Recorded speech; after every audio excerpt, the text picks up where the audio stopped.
I felt like my identity was lost. I felt like there was something fundamentally wrong with me. And loss doesn't just touch one part of our lives, it echoes. Even though I was carrying the baby, things were going fine. Yeah, I wasn't enjoying the pregnancy. I don't think I'm ever going to be a mother. Also, there's this quiet pressure to move on, right? Like when you have already gone through this, people can't see your grief. Oh, you can actually voice it out. And you need to voice it out to heal yourself. If I could go back in time, I would tell myself, be kind to yourself. I wasn't kind.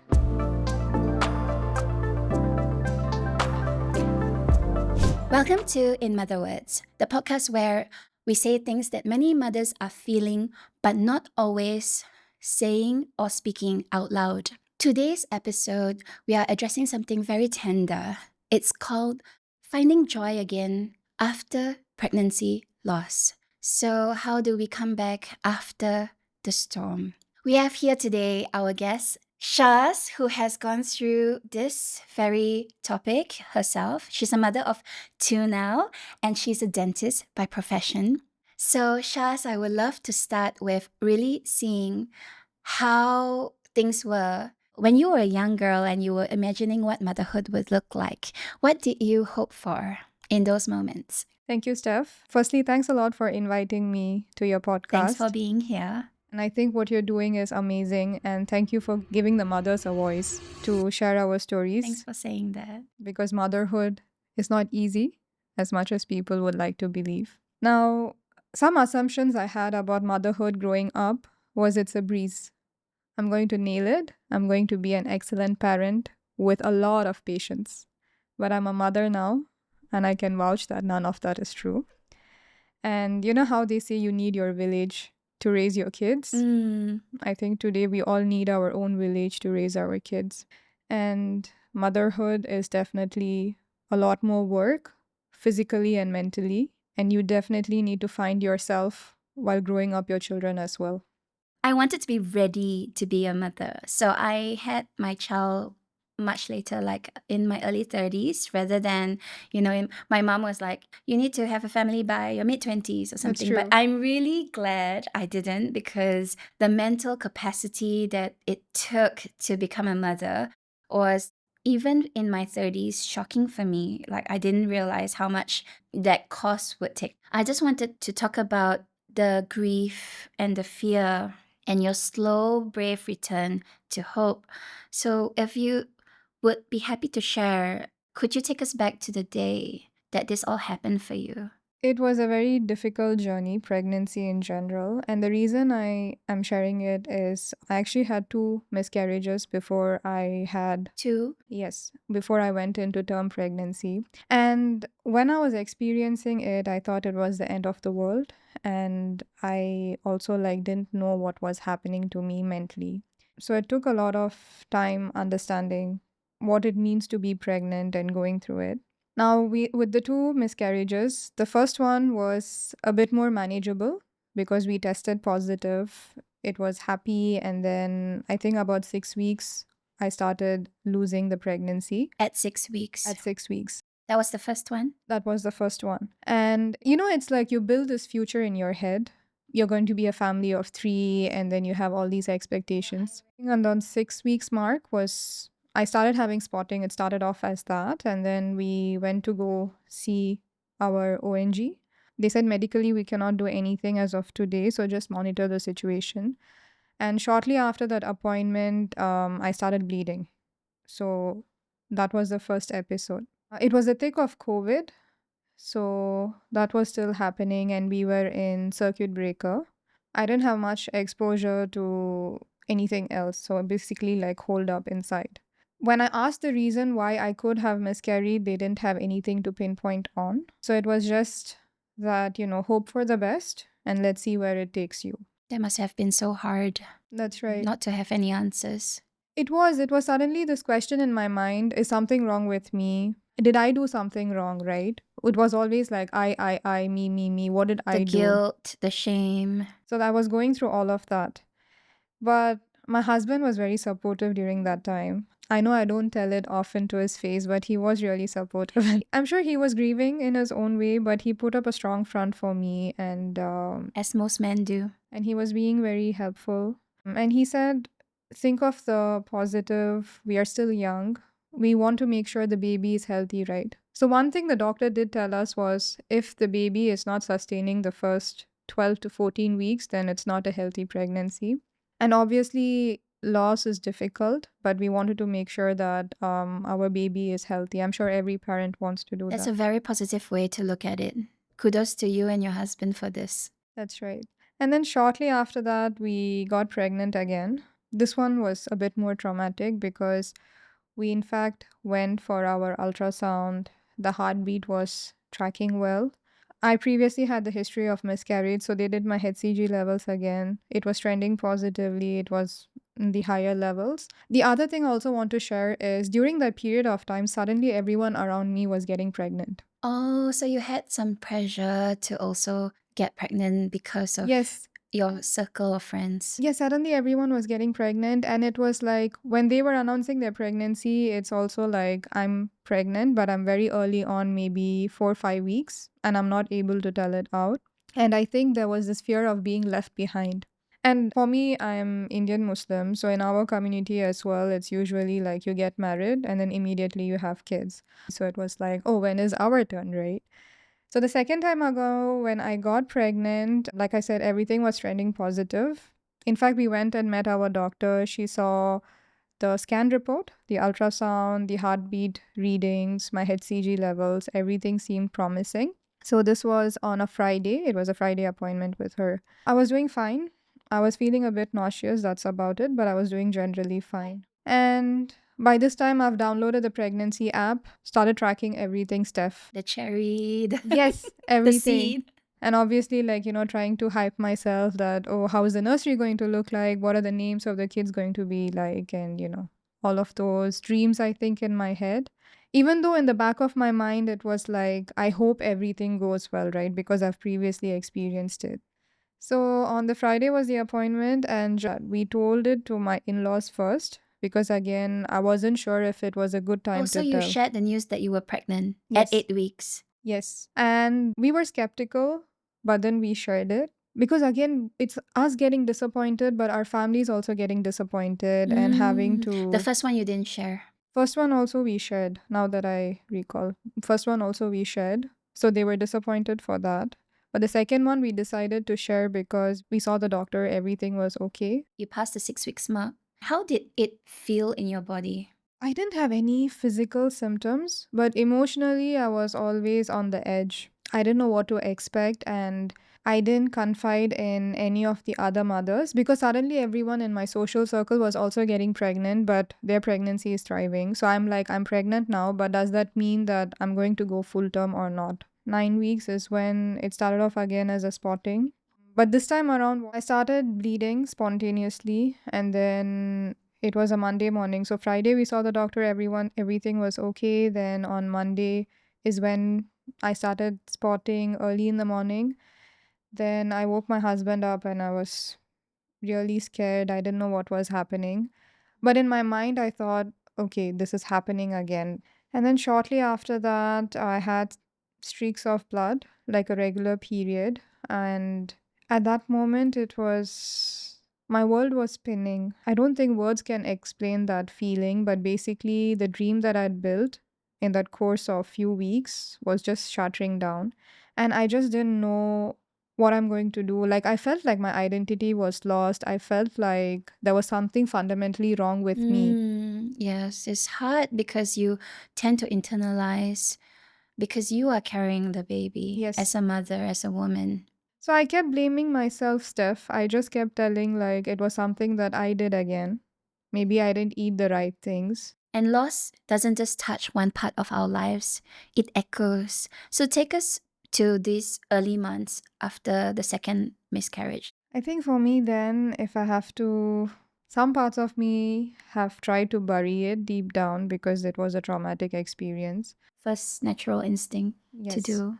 But we are here today to make sure that mothers who are going through a similar journey knows that there's still light at the end of the tunnel. Because it was COVID, I was really holed up. I was pigeonholed. I was not talking to anyone. I'm really, really close to my sisters, but I didn't even share the news with them. And I suddenly became very distant. And you know me as a person, I'm quite social. I try to talk to people. Mm. But that time, I just couldn't. What was the hardest thing? What was the most unexpected for you? I think for me, that beaming reality that I don't think I'm ever going to be a mother. Because suddenly it's like, I don't know why I can't keep the pregnancy, right? And again, I'm blaming myself over here. And I feel at this juncture, nobody else is to be blamed.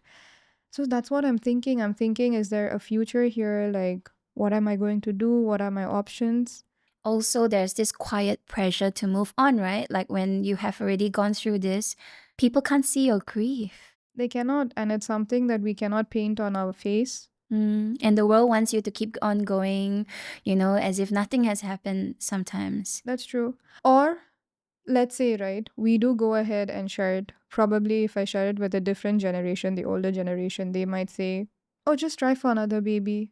That's about So it. they dismiss Yes. your feelings. And I think maybe it worked for their day and age because they did have multiple pregnancies and it was a given. But for us, we are now in a nuclear family, so it was really, really difficult for me to navigate it. What did it feel like to hold space for your own healing while the world seemed to keep going? What was your turning point for you to feel hope again, to feel joy again? I think for me, I felt like I didn't have any way to channel it out and I was holding it all inside. And I think it's also not an easy thing to talk about to other people. But finally, when I found the courage to speak about it to my sisters and also share about the episodes with my grandmother, the words of affirmation I received from them was very encouraging and it helped me heal mentally. And this entire journey is about mental acumen, right? The amount of emotions we go through. So I was happy that I took that chance and I shared and opened about it to my family. But if I were to take you back to your first instinct was not to share. Yes.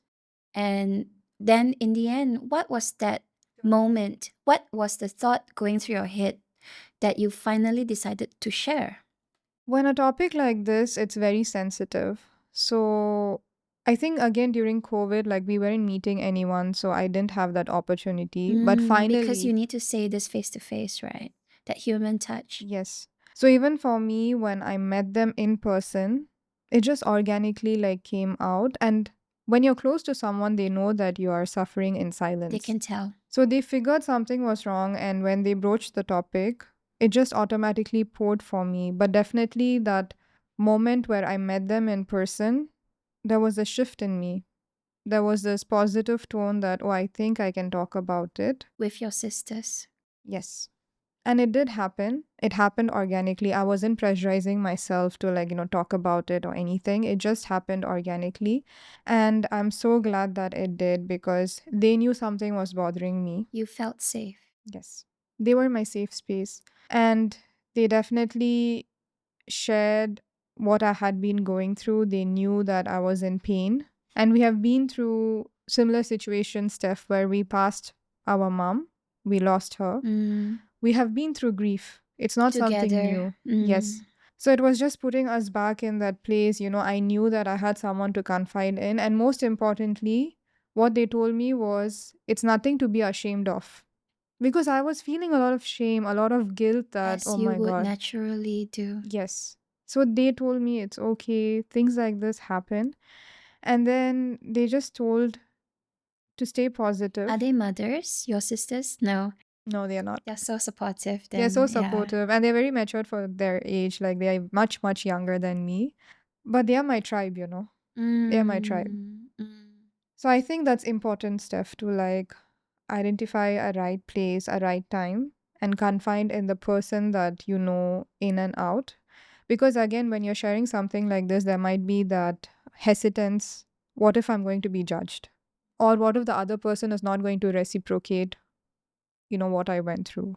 So just make sure that you find that right moment to share about it. Yes. Was there a turning point? When did you begin to feel hope again?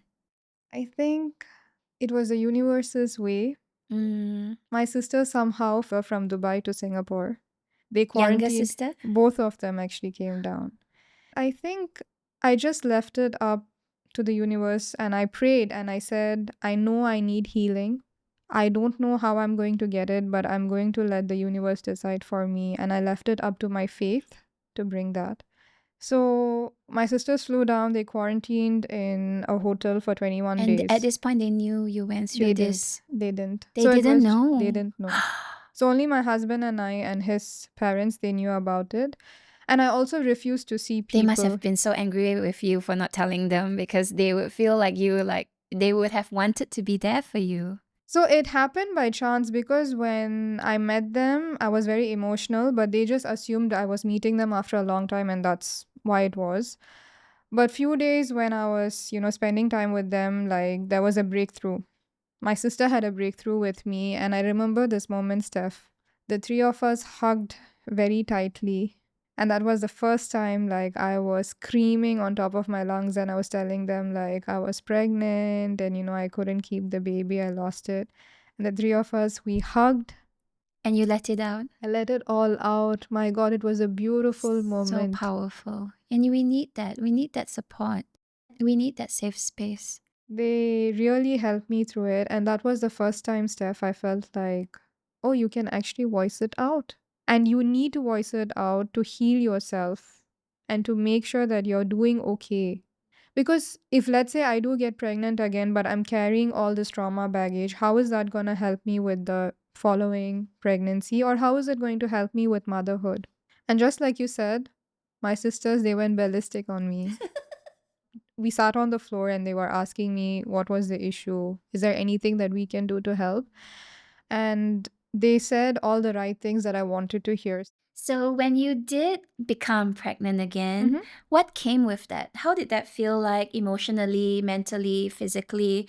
I mean, I'm sure you have joy, but you would also carry this fear, right, into your pregnancy, third pregnancy? Yes, the third pregnancy. So this time around, again, a lot more skeptical. My husband, bless him, he's a very chirpy guy. So he was like, it's fine, whatever it is, we'll go through it. So he was still my pillar, he was my rock. But I was spiraling down. Every appointment, I would still freak out, especially before ultrasounds, I would really freak out. But what he said and did really helped me through the pregnancy. So I think generally for me, I got very anxious. That's not me as a person, but when I was expecting for a third time, it was like, what if something's going to go wrong? You don't know what to expect. And Exactly. you've by this point you've already said to yourself that I might not be a mother. Yes. So there's that lingering thought in my head, right? Like, what if I'm not? And how am I going to prepare for that? So I was already looking into solutions of like not being a mother, even though I was going through my third pregnancy, because I don't know like if something could What do go you wrong. mean by solutions? You mean like IVF or Probably adoption? adoption was one of the things that I was inclined towards. I hadn't discussed with my husband yet. Or just like think about the possibility of being this lonely, angry person, I guess, like without kids. And when you became pregnant again, the third time, what came with it emotionally, physically, mentally? I'm sure there was a mix of joy and fear now, then probably more fear than Yes, joy. yes, that's exactly right. More fear, less joy, and a lot of thoughts that was just spiraling me down, that was weighing me down. If I'm being honest with you, I wasn't enjoying the pregnancy. I wasn't comfortable announcing it. People were doing photo shoots. I wasn't doing any of it because I was like, any day now. Again, I wasn't sharing with anyone that I was expecting, but then I see people getting pregnant. They're flying to different places for baby moon and things like that. But I'm like reserving my thoughts. I'm not very comfortable with it. And you want to do everything you can to protect baby. You don't want to like put yourself out there or anything. You probably be more cautious than you necessarily need to be. That's true. I was very mindful of everything that I did. Like, even if I had to bend down to pick something, I would think like twice or thrice before I did that.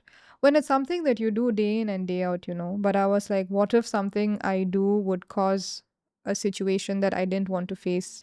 And with my third pregnancy, again, something did go wrong.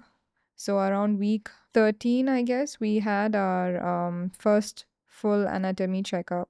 I think that's the one, right? In week 13, your full week scan. So I had that scan and then everything was good. We met our doctor. She was happy for us. And then we finally decided to tell our, next set of friends and families. So again, Friday, I met with her. Everything was okay. This was actually during Ramadan. So we were like, it's a holy month. Everything is going perfectly fine. Then come to Monday, same thing. Monday morning, I felt this gush coming out of me. And then at this time, I knew something was horrible. Was this the spotting that you went through? It was. So the spotting happened for my second pregnancy, which I told you went into a loss. This one was completely different, but I knew the feeling. I knew something was not right. It was pitch dark, early in the morning, around 3 or 4. I woke my husband up and I told him, like, You were bleeding. yes, I was bleeding. I didn't want to switch on the light. I didn't want to see anything. It was pitch dark, like I said. But the other thing that kept telling me was, God, let me just go to the hospital and make sure that I get every medical intervention done. So I woke him up. So you rushed to the hospital. Yes. Switched on the light, blood everywhere. I asked him to book the grab, and then we rushed to the nearest hospital and they admitted me. Now they wanted a ONG to come and see me. That took a while. Again, because it was COVID, I was inside. My husband was in a separate place. I was not in the right place of mind. I didn't know if the baby was still inside me or not because there was a lot of bleeding. Then, few hours later, maybe 1 to 2 hours later, we had someone from ONG come and check me. They brought an ultrasound machine, and I remember this moment vividly. The moment she started scanning, initially she didn't show me the screen, so I was like, yes, something has happened. That's why she's hiding it from me. So once she finished scanning, then she showed the monitor, and then I could see my baby who's alive and healthy today. She was moving, kicking, playing in that ultrasound. And that's when my I was so heart, relieved. yes, my heart came back into my body. Like till then, it was just like wandering So, but somewhere. what caused the bleeding? Good question. So that night, again, they didn't know what caused it. And in fact, if I'm being honest with you, my diagnosis was idiopathic miscarriage. So when you had your first baby, how was that like? Tell us more. My God, I haven't cried like that. Like, it was the best feeling on earth. I was like, I did it, guys. I did it. Like, suddenly all the pain that you endured is like, woof, it's gone. And that did that feeling of I'll never be a mother go? Did it go away immediately? Like did it vanish into thin air, or do you still carry some of that? I still carry some of that. I feel like after everything I've gone through, my kids are really a blessing. And I'm not saying it for factual basis, right? I really feel I've become more grounded as a person, Steph. I feel like really in life, everything is a blessing and I hold on to them very dearly. And how old is your daughter now? She will be 3 in September. She's thriving, Woohoo! she's strong, she's bossy. She's got it from somewhere. Yes, Wink, wink. And also, not just her, but you have another one as well. yes. Twice over a mother now. That's true. After I delivered her, I was like, I'm done with this. I don't think I'm getting pregnant again. And like I said, I thought even if I get pregnant, I wouldn't go to term again. But I think God's plan, we quickly expected our son shortly after. And then he's up about and running as well, doing well. Yes. So congratulations, you know in the at the start of the episode you shared about your dreams of becoming a mother, and so is it all that you've imagined it to be now? So before I became a mother, I thought I was a very patient person. But apparently I'm not. Kids, Dave, test your patience I like no know. one else would. Yes. But I think ultimately for us, in today's day and age, we definitely need our village. So over the course of last few years, I've tried to build that village and I cannot be without them. So I want to thank them for it. my sisters, my in laws, all of that. And I think it's also important to know that there is light at the end of the tunnel. And like I said, I always believed that I was never going to get pregnant. And I did. It's so powerful to see through everything that you've been through, you were able to make space for joy again. But for those who are still going through this and in the thick of it, perhaps, not able to probably understand or hope for themselves to have the same outcome, for example, what is something that you would like to say to them? If I could go back in time, I would tell myself, be kind to yourself. I wasn't kind. I love that. I was blaming myself. I had a lot of guilt, a lot of shame, and that definitely hindered my process of healing. So I would tell to other mothers who unfortunately might be going through something similar as to what I experienced, please be kind to yourself. See if you're able to confide in someone who's close and get their support. Your friends and family are here to guide you.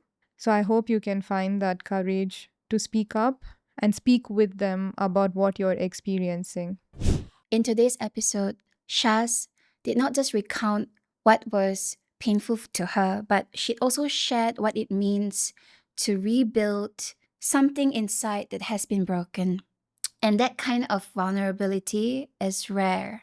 Thank you so much for sharing this incredibly powerful journey that you've been through, going through this painful path and coming out stronger than ever.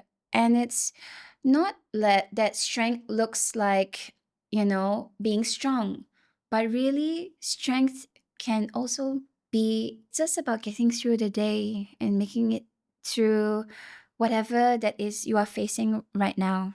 I hope that if you're going through this, you will be able to take away something that's real, that you will be able to choose joy and to find your voice, to speak to that someone who can offer this safe and supportive space. I'm so grateful that you are here. If this has resonated, I would love for you to share this story, and I'll see you in the next episode of In Mother Words. Thanks for watching.